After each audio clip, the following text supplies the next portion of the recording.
The future for WWE 2K is looking pretty bright right now, and I want to talk about it because it's been a while since I made one of these talking head kind of videos, and so much has happened since then. I mean, it's almost like as soon as I stopped paying my complete attention to this community, everything just started to go, maybe I'm the problem. Maybe I'm the bad luck charm. Nah, that's ridiculous.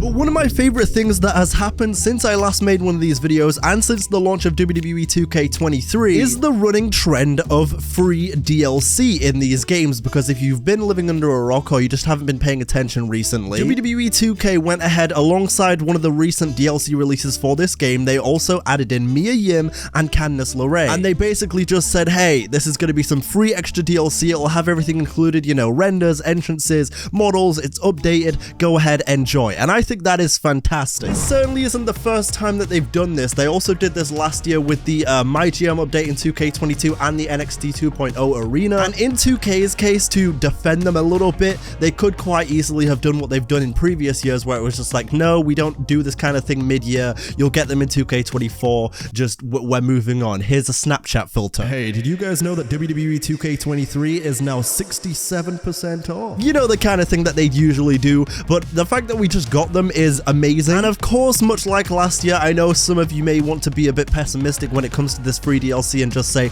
oh, they clearly just didn't have them ready for launch and they just added them in later. You know what? The fact that they added them in, I'm taking it and I'm running, okay? When it comes to something like free DLC, I do think they are going to keep this up as a running trend. I mean, this is 2 games on the bounce now where they've done this kind of thing, you know, after the game's been out for a little while, they go in, you know, they do a free little patch, everyone gets these new characters to play with, and it's great. You know, who doesn't love free things? And so that is one reason why I do think I'm very excited for 2K24, because, you know, now when it comes to the road to the game, if there's someone that isn't in the roster reveal, or if there's someone that you think, oh, where are they? Like, why are they not going to make the game? Am I gonna have to wait a whole nother year? Possibly not, because they may do a mid-year patch and add in the free DLC. I also want to go ahead and talk about the actual DLC that came out recently, because that is also fire. We got the OC plus an OC and AJ Styles entrance, which is yes, boy, we got Pretty Deadly, and we also got Tiffany Stratton.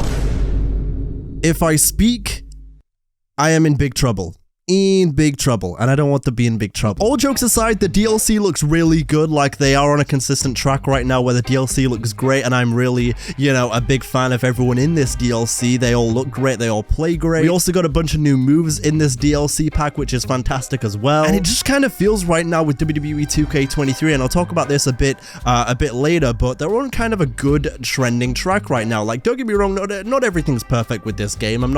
We'd be stupid and naive to pretend it is. You know, there was the whole Cody Rhodes Kingdom theme issue with the entrance and everything. There's still the fact that they hide certain models behind my faction, and that's a damn shame. And, you know, it's not even just them hiding behind my faction, but the fact that you can't play with them in other modes has obviously been a very long-standing issue, and we're all kind of tired of that. I get it. But at the same time, when you look at the entire picture of where WWE 2K is right now, we're actually in a very good spot. And I haven't even touched on the modding community yet, which, as you guys know, I'm a very, what's the word? I'm a very big modding stan. I'm a very big modding defender, okay? I'll die on the hill for modding, because I appreciate the work that they do, and I appreciate how they, you know, like for me personally, it helps out with content a lot. Modding stuff is always gonna be more interesting to see. And it's also just way more fun to play with. Like, if you have a PC that can run 2K well enough, go ahead and mod it up. Learn how to do it. It's not that hard. It's not...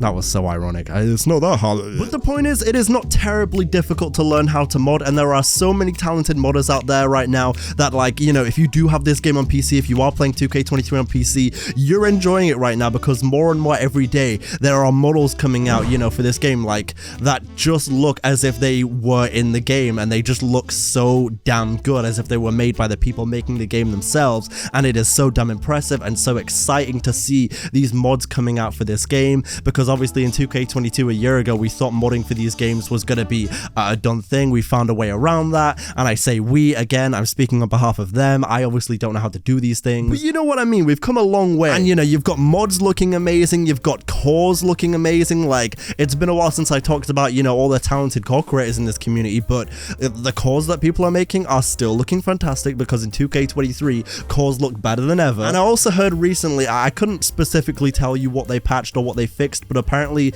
I think something to do with like the embossing feature got fixed in the recent patch. Don't shoot the messenger, I don't remember, but something to do with like the embossing of, you know, attires and like, you know, logos or whatever, and face scans and everything got updated and got fixed. So apparently that was a long-standing issue that a lot of core creators were dealing with. That is now fixed, and so that is also very exciting. You know, cores were already looking amazing before that, and now they're going to look even better. So shout out to everyone making cores right now. Your work does not go unnoticed. In the most recent patch for 2K23, they went ahead and brought back tired finishers. Yes! Can I get a huge W in the chat for that? Like, what a fantastic thing to bring back. Now we've got tired Undertaker finishers, we got tired Shawn Michaels super kick, which is possibly one of my favorite moves that they've ever had in these games. Like, it just works, you know, like when you're in deep into a match, you know, it's been like a 20-minute classic, you want those tired animations, okay?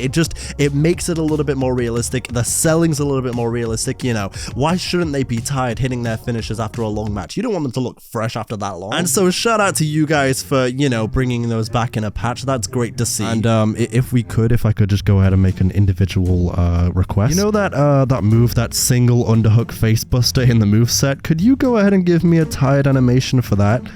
No reason in particular, I just like the move. And also, you know, while you're there upgrading the single underhook facebuster, please go ahead and give me an animation for that, a new animation next year where we're spiking the head into the mat. That would be pretty fuego. It'd be pretty fire. It would go well with Deonte Inferno. Kinda crazy though that for as talented as the core creators are in this community, some of you guys still be uploading trash community creations. I mean, seriously, what's the deal with that? Sorry, wrong video. But yeah, I keep saying this when it comes to 2K, and I said it pre-2K23, and I'll say it post-2K23 as well. You have such a great template right now that we're kind of building on here, and don't get me wrong, again, not everything is perfect. We'd be stupid to think so, and we'd be stupid to say so, because obviously we can never really be satisfied. We've got to keep building on what we've got here so we can get the best games possible, you know, for 2K24, 2K25, 2K26. But right now, WWE 2K games is gradually going up, and it feels like 2K23, it's not going to be,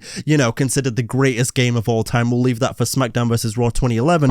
But when 2K23 is all said and done, I'm pretty happy with how this game has gone so far. Obviously, we've got a few more DLCs to go, and, you know, there's still a whole lot left in this life cycle to go. I'm not going to write the game off yet because we're still enjoying it, we're still playing it. 2K24 is like a pregnancy away. But what I'm trying to say is that 2K24 could be a fuego game, you know? 2K24 could be mwah. Because think about where 2K23 is right now, and then they build on this, you know, they give us more free DLC mid 2K24, we have more actual DLCs that are fire, you know, modding is still firing on all cylinders, and then of course, I don't know, bring back Story Designer. We'll not stop saying it until it happens, and then once Story Designer's back, I'll stop petitioning for the Inferno match to come back. So my job is not finished. Job finished?